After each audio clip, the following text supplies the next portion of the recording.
random thought about him turning 17 years old. What's the legal age? They vary in every isekai story. Afterward, this teenager and the dragon princess meet a peddler, Shiro, who immediately wishes that Wazu is not a bandit or anything of the sort. Well, the definitely not bandit adventurer is just happy he's talking to a human again, as they then talk about this unique route they are taking. Unaware that Mir is getting jealous, Wazu considers this meeting as some kind of fate, but he unfortunately doesn't buy anything from Shiro's products because this guy is broke as, you know the word. Of course, he's planning to grab some the next time they meet, and the peddler is perfectly fine with that. But it seems like Wazu is too excited that he calls Shiro a friend of the same age. Mysteriously, Shiro takes time thinking about the word friend, but he eventually accepts it, and is quite happy about this situation too. Thus, Wazu invites him to a meal together when they meet again, and the two part ways after that and continue with their own journeys. Unfortunately, Wazu's happy mood ends when a single arrow goes in the sleeping Mir's way, enraging the human adventurer who destroys the weapon and angrily shouts the question as to who in the world has some nerve to shoot his precious little dragon.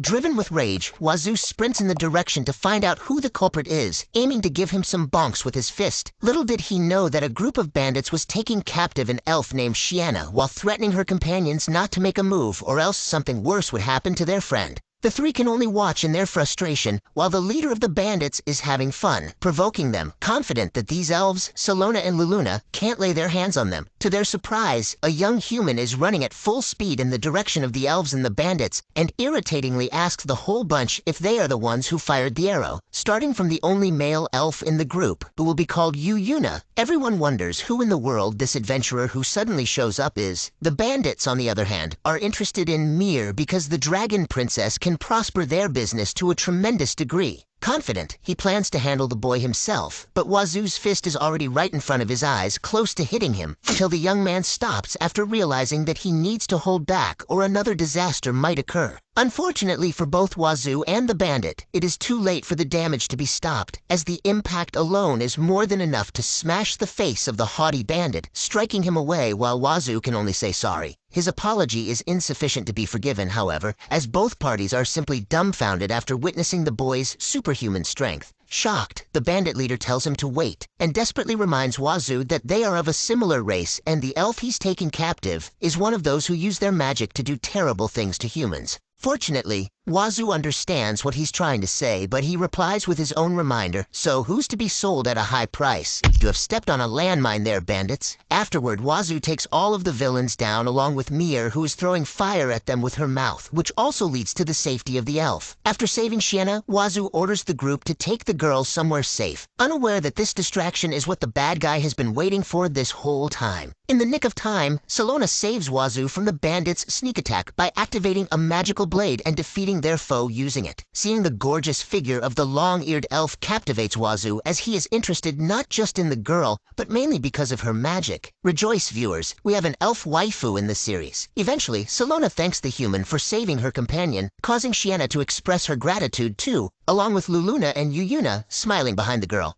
The human replies humbly and finally learns the name of the girl he just saved, ultimately receiving an invitation from Salona to come to their village so they can properly thank him. It doesn't take long for them to arrive at the elf's town, which is too cool for Wazu, but where are the stairs? Putting that aside, the two reveal their name to one another, but it seems like the surprise is endless for Wazu as he sees the elves flying toward their house. As a result, the human informs them that it is impossible for him to fly, but that's not a problem for Salona because Yuna is there to princess carry the embarrassed adventurer. Soon after, Shiana and his family welcome Wazu and Mir to their home, where he then reveals the whole reason for his adventuring journey. Luluna and Yuna laugh at it though, maybe because the harem thing is too ridiculous for their race, but the latter thinks that Wazu's strength will make it possible. Like him, Salona is also impressed at the human's movements, which even her eyes cannot follow, leading Yuna and Shiana to ask why he became so strong in the first place. Without an ounce of hesitation, Wazu reveals that he has trained in the mountain, but the elves' reactions are to be expected because there's no way they can believe it so easily. On a side note, Shiana wants to be Wazu's bride, but let's put that aside for now. Too dangerous. Amidst all these, the adventurer notices someone's presence but decides not to think about it for too long and just heads to the river to cleanse himself. Delighted, Wazu comes up with an idea to give Mir a bath tomorrow, all while summarizing today's events of making new friends and talking to a lot of people. Eventually, he submerges in the water while wishing he could also use Salona's magic, although we all know that's just a pipe dream. However, because of that, Wazu fails to notice the cloaked elf lurking in the trees, hoping to take a peep at someone.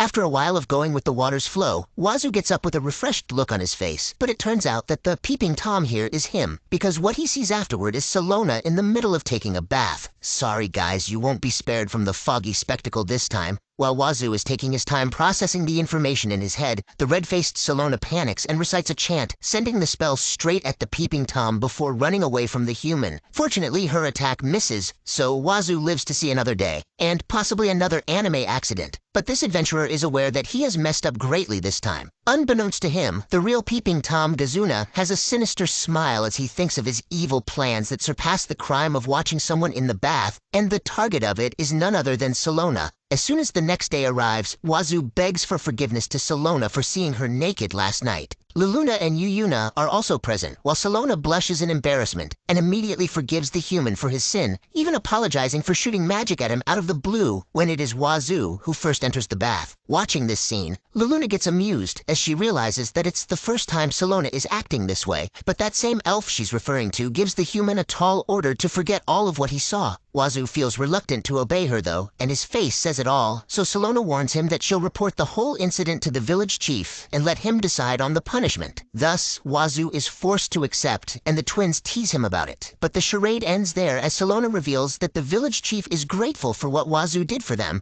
Moreover, she urges Wazu and Miar to stay in their place if they don't have any urgent business somewhere, to which the human replies with a much appreciative thank you. Of course, Salona is grateful to the Dragon Princess too, and wants to tell them more about the village, but she needs to leave for now to talk with the chief first. Time passes, and we can see Yuyuna luring a beast in the forest to give Luluna an opportunity to attack, allowing her to shoot an arrow straight at the monster and ultimately injure it. Thus, Luluna gives a chance to deal the finishing blow to the enemy at Wazu, who feels quite excited to help these two elf guardians. He tries his best to hold back while sending the beast to its demise with a single smash, but the power is still enough to make the foe tremble in pain. Regardless, Yuyuna praises the adventurer for bringing down their enemy and effectively cooperating with them, to the point that he calls Wazu a fellow guardian. Turns out, this is the elf's method to protect their village, and combatants like the twins belong to the group known as Guardians who take good care of the monsters in the vicinity, and probably turn them into dinner, given that Luluna thinks Salona will be surprised at the numbers of the enemies they have defeated. Yuyuna doubts it, however, because Salona is their mighty leader, and that girl has already saved them countless times in the past. Still, the credit for today's success goes to Wazu. But in the middle of their conversation, the trio suddenly hears someone's worried yell while saying Salona's name. Upon closer investigation, the three learn that an enormous scorpion appears on the hunting ground, and the guardian leader is the only one handling the situation. The other elves are getting worried, so Gazuna assures them that it'll all be okay. But the two still can't brush away their fears because Salona is revealed to be fighting while protecting the wounded people to allow them to escape. As a result, Gazuna says he'll send a few reinforcements, but Wazu is getting worried too. And the same goes for the twins, who inform the human that the cloaked elf is actually a bad guy, and they can't absolutely trust his words, which leads the three to hurry toward the direction they overheard from the conversation earlier. In the gigantic tree near the village, an enormous scorpion faces the Guardian's leader and seems to have the upper hand in the battle, thanks to Salona prioritizing the safety of a wounded human. However, she won't let the monster go to their village either, so Salona desperately defends herself from the scorpion's attack using the small dagger, deflecting the strike while finding some window to enable the person behind to escape. Finally, Wazu arrives with the twins, and he yells at Salona to catch her attention, asking the girl if she's okay, unaware that the question itself endangers the female elf as the scorpion strikes Salona away with its tail, taking advantage of her distraction. Once again, Wazu calls the Guardian's leader, this time in a whole different situation and evidently worse than earlier, as Salona slowly falls unconscious due to the grave injury the monster inflicts on her.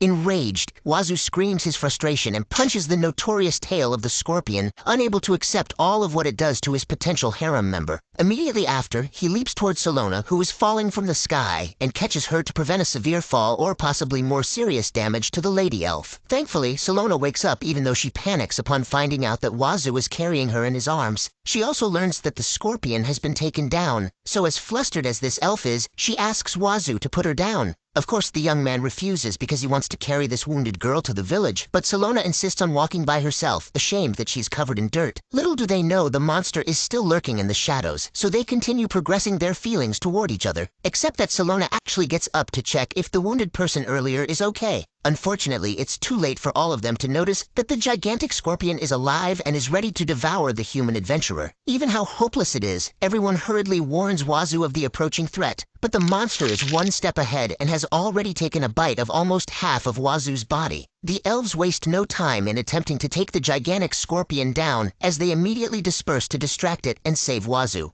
This time, Salona is the one yelling the human's name and ordering the monster to let him go until its mouth suddenly cracks open and Wazu's face resurfaces, wearing a casual smile like nothing serious has happened. Surprised, the elves let out a confused noise in unison as they have a hard time believing the gruesome event they just witnessed. But it turns out that their enemy is still alive and is raring to punish the puny human. Okay, he's not puny at all. Irritated, Wazu glares at the persistent monster before hastening its trip to the netherworld with a single finger flick on the forehead. At this point, the elves can only conclude that the human is way too strong, and they need to come to terms with this reality. But now that everything has been settled, Wazu urges his companions to head back so they return to the elven village, where everyone happily welcomes them. Evidently, the elves are relieved that all of them are safe, but while they are all wearing happy faces, Wazu catches sight of one who is obviously frustrated by the turn of events, Kazuna. He instantly notices that it's the same one whom the worried elves are talking to earlier, but unfortunately, a woman blocks his sight to give Wazu and Mir food. No regrets, those are surely appetizing. In the end, Kazuna disappears in the dark, but who cares about him now when steamed buns should be the top priority?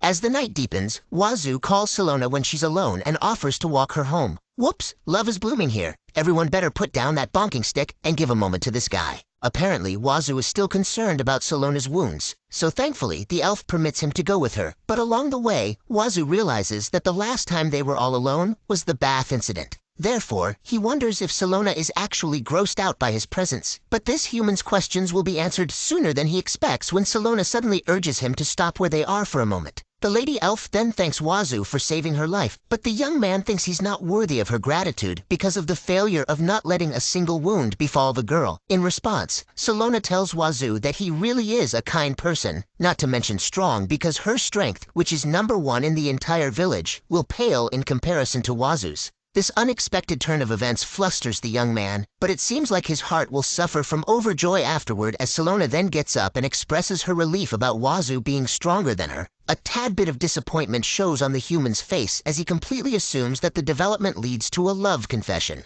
Well, too bad, but it seems like we just need to wait for a little longer. After all, Salona wants to tell Wazu that he can stay permanently in their village, but of course the nervousness will hinder us from seeing romantic progress. Man, the disappointment. Meanwhile, in the hunting ground, Kazuna approaches the scorpion and glares at it with disgust, irritated that the monster has been defeated. Thus, he absorbs it using only his hands, getting more annoyed by the unexpected appearance of the human adventurer as the evil elf then grabs 2 tiny, ominous balls. Suddenly, Kazuna throws them upward while declaring his plan to handle this case personally, along with the ferocious beasts he summons, and his new transformation into a wannabe one-eyed ghoul from Tokyo. 1 week has passed since then, and Wazu just wakes up from his slumber with 100% motivation to help protect the village. It seems like Luluna gives him the opportunity to do that, as she barges in from the window and panically tells Wazu to come down. As a result, he sees the elves gathering around in the area, with Salona standing in the middle, facing a cloaked elf. It turns out that she's engaged in a high-stakes duel, and the village chief is acting as a witness. Immediately, Wazu goes down from his room and lands safely, thanks to Mir, allowing him to ask the twins about the situation, where he ultimately finds out that Kazuna challenges Salona to a duel. Moreover, among these two, the winner will become the head guardian, whereas the loser, on the other hand, will be forced to leave the village.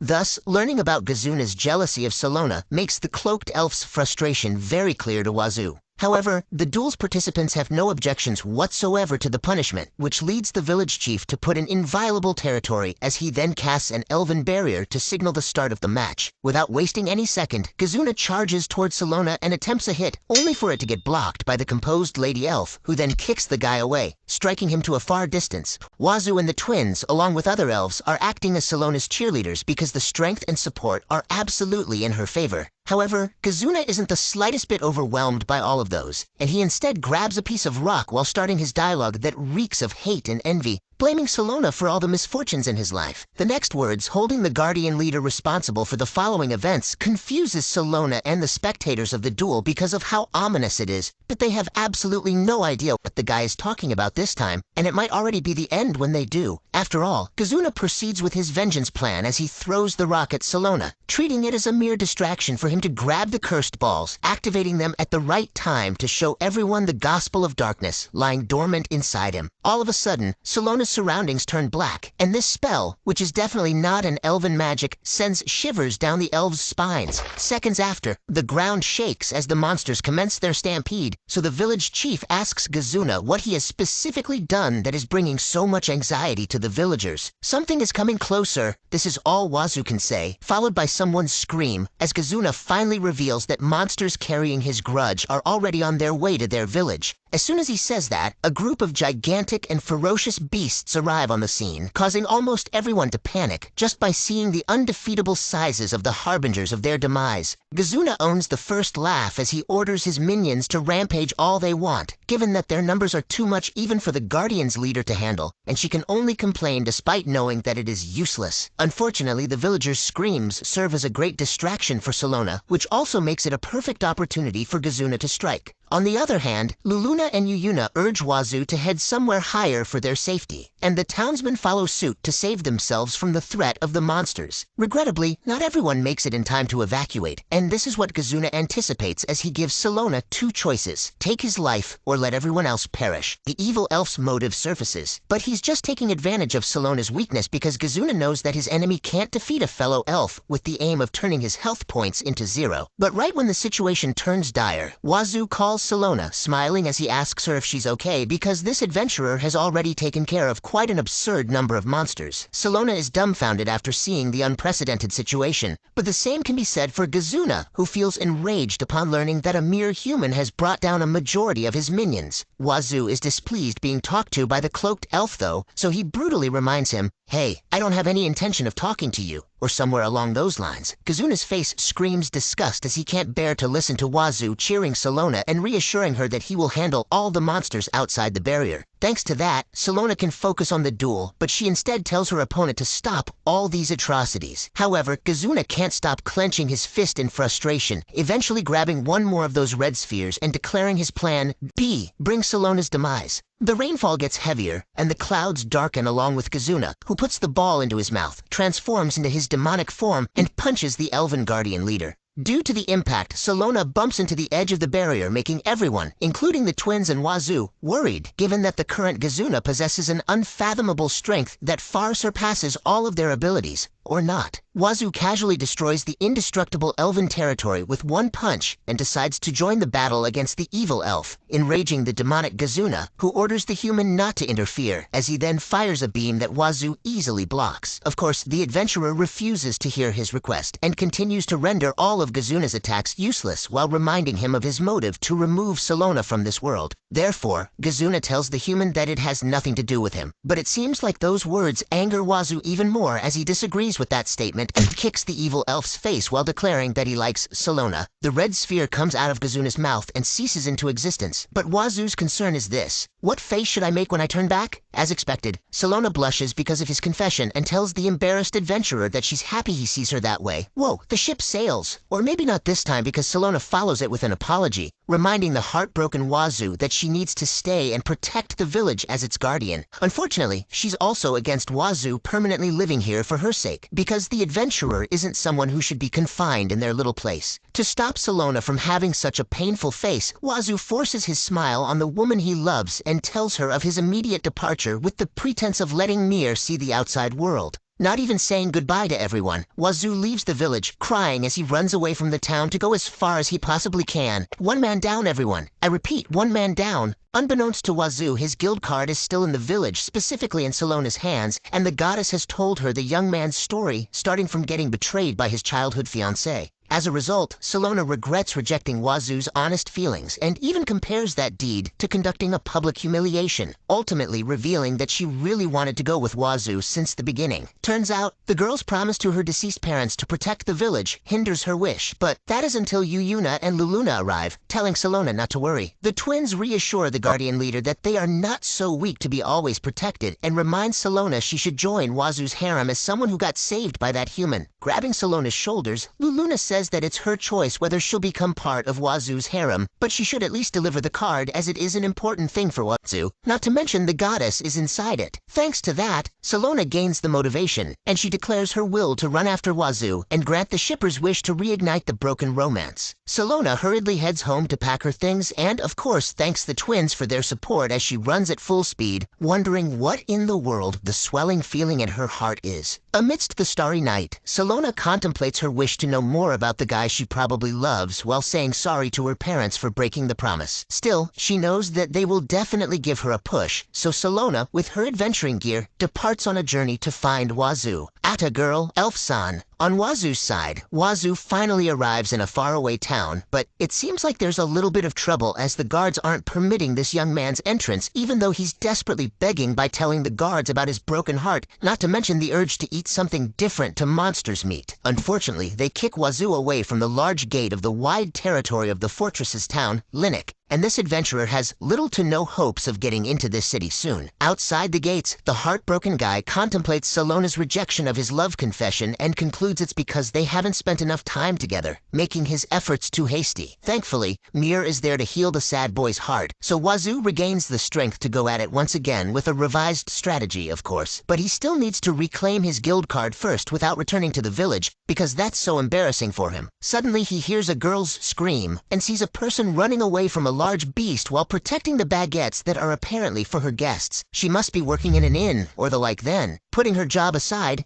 the girl asks for help from basically anybody, and the one who answers her call is Wazu, who smashes the face of the large boar and puts an end to its consciousness with one hit. Therefore, the thankful girl praises Wazu's strength and invites him to stay at their inn as a token of gratitude. See? I knew it, but because of his lost guild card, which he also says to her, it is impossible for Wazu to enter the fortress town, which leads the girl to reveal that the guild card can be reissued as long as he doesn't have records of any crime. Wazu needs to pay 5 gold coins though, and it's obvious that this guy is as broke as a flamingo. Dodge that. But for this inn worker, that is too bad, because she really wants to hire this strong adventurer as a bodyguard against a certain bad-mannered group that has been troubling them recently. Turns out they might be worse than what Wazu thinks, so he accepts to do the job, and the girl decides to persuade her dad for something. How will that exactly help? Oh, got it, he is strong. Finally, this young lady introduces herself as Lula, the Breeze of Light Inn's poster girl and the one who will become its master in the future. Just a tad bit more cool poses, and she will surely become a Crimson Demon. Thus, after Wazu's plain introduction, the deal has been made, and they head toward the gates of Linik town. Soon after, the guard named Orlando permits the adventurer's temporary pass and encourages him to do his best to work for the man whom he respectfully calls Reagan. Wazu has no idea who that is, so Lula proudly reveals that he's her father, who is a great innkeeper and cook.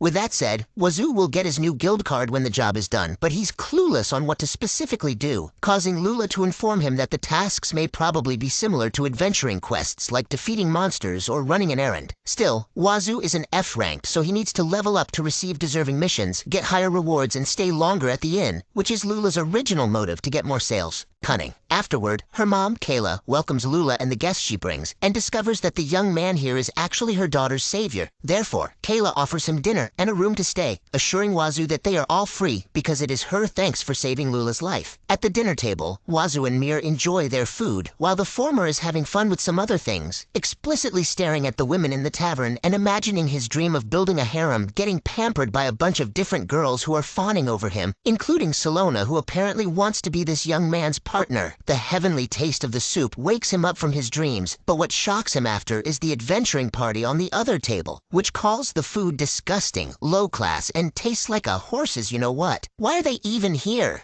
Nonetheless, their actions make Wazu realize that they are the adventuring party Lula is talking about, so he stands up to teach them a lesson, but the poster girl beats him to it first because she can't accept that those guys are insulting her dad's cooking. However, the man, who seems to be a mere member, continues the mockery, disagreeing with Lula's comment that her father's meals are the best in the world by throwing the soup on the floor right in front of Lula's lifeless eyes. Brimming with arrogance, the member provokes every adventurer in the tavern, knowing they will not try to challenge them, as they are the infamous A-ranked party known as the Black Blaze. Trembling in rage, Lula feels no care whatsoever and orders them to apologize to her dad instead, but the leader replies with violence as he attempts to touch the face of the young lady. Wazu immediately grabs Lula away from his reach, and the arrogant man obviously doesn't like it, but he bursts into laughter after learning that the guy in front of him is an F-ranked newbie. The oh-so-strong Black Blaze member offers to teach the delusional Wazu a lesson, but his little kitchen knife shatters right after making contact with Wazu. Inevitably, the three are so absolutely dumbfounded by the turn of events that they ask the dubbed newbie what cheat skill he uses. But like some kind of a horror movie, Wazu is already behind the man's back and throws him outside through the window to continue their little conversation there. He also gives the other two their turn, so the trio crashes into one another, and Wazu follows them outside the inn, where the other customers are gathering to watch the street fight. Regardless, the look-alike members of Black Maze swear to humiliate Wazu with their almighty magic spell, which incinerates the F-ranked adventurer. Worried, Lula yells Wazu's name while Mir is just munching her food because, to everyone's surprise, excluding the dragons, Wazu is completely unscathed despite the undeniably immense firepower from the A-ranked adventurer. As a result, the three strikes at the same time, successfully hitting Wazu with each of their own physical attacks, turning the tide in their favor in their dreams. In reality, Wazu responds with one punch, and that is more than enough to make them only partially conscious, which causes one of them to bump into Lula and Mir, leading the dragon princess's bread to fly toward the water fountain. Mir gets teary-eyed due to the grave incident regarding her food, and she angrily growls at the culprits, especially at the Black Blaze members determined to bring their punishment. Eventually, the water in the fountain utterly destroys Mir's meal, and grudges over food are something you should take seriously, which leads the dragon princess to shoot a fire breath to reduce their enemies into ashes. Hurriedly, Wazu stops Mir before the whole area gets burned, and it is already satisfying that the Black Blaze has turned into dark charcoal. Laugh, I beg you. Anyway, the crowd yells their cheers and praises at the dragon tamer, but it seems like Mir is getting all the credit for this victory, given that the spotlight has been stolen by the dragon princess. But now that the situation is settled, Lula thanks Wazu for teaching the Black Blaze their hard-earned lesson. And it is, of course, because the young man agrees that the meals cooked by the girl's father are undeniably delicious. On the other hand, Kayla wishes that this would serve as the Black Blaze's sign to stop their arrogance, but there's no way these burned-up crisps can hear it.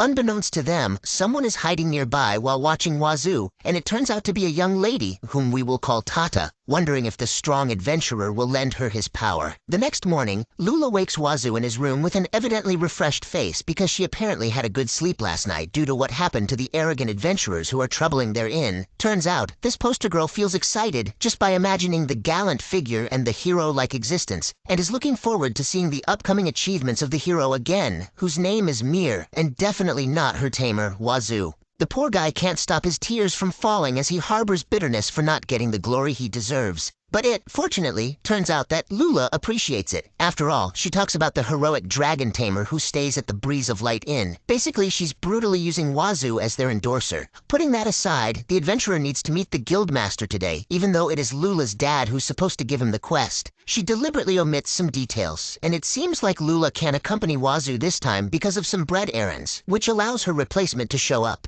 Therefore, the Adventurer Guild's receptionist, Emma, introduces herself to Wazu, who is instantly captivated by the woman's beauty. It turns out that this is a direct summons from the guildmaster himself, so the receptionist is here and is even assisting Wazu to change clothes. Desperately, Wazu stops the urge to look at the dangerous stuff and refuses Emma's assistance at the same time because this professional receptionist is going a tad bit overboard. When they go outside, however, Wazu learns that Emma can't become a member of his harem because this woman is excitedly telling him about her husband, who was apparently fired up while watching Mir's fire breath yesterday that he's spouting such cool words to his wife. Well, you can't expect this heartbroken guy to enjoy a love talk from the receptionist, but thankfully, that finally ends as they arrive in Linux City's Adventurers Guild. The building's first floor is swarming with people of different races, including demi-humans among others, yet you still can't find a human-faced Nekomimi girl. Well, better luck next time. On the other hand, Wazu is giving it his all not to look at the hips of the receptionist, who is letting out quick breaths. Fortunately, they reach the 3rd floor, where the guildmaster's office is located, so Wazu enters and sees the shadow of the man who's been waiting for him all this time. As the suspenseful greeting ensues, the guildmaster, who is also the owner of Breeze of Light Inn, Reagan, introduces himself to the F-ranked adventurer. Obviously, Wazu is shocked upon hearing his name because it also means that this man right here is Lula's father,